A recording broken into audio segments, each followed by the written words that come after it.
High বন্ধুরা, আজকে দেখছেন আমার বাড়িতে পৌষ সংক্রান্তির দিনে আমরা সবাই বাড়ির সকলে মিলে পিঠেপুলি বানানোর জন্য বসেছি।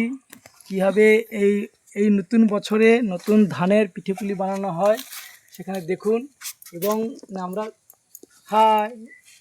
আমরা এই পিঠেপুলি বাড়ির সকলে মিলেই বসে বানাচ্ছি। ওদিকে দেখছেন এই যে নারকেল দিয়ে গুড় দিয়ে আমাদের এই একে ছই বলে, ছইয়ের সঙ্গে পিঠের মধ্যে দিয়ে এই পিঠেটা বানাতে হয়। এই পিঠেটাকে আমরা পুর পিঠে বলে থাকি, আমাদের ভাষায় আমরা পুর পিঠে বলে থাকি। এই দেখুন, ওপারে আমার মা বসে আছে, এপারে আমার স্ত্রী বসে আছে, ওপারে আমার বৌদি পিঠে বানাচ্ছে, দাদা এবং আমার ভাইজি আমাদের সঙ্গে আছে। আমার এই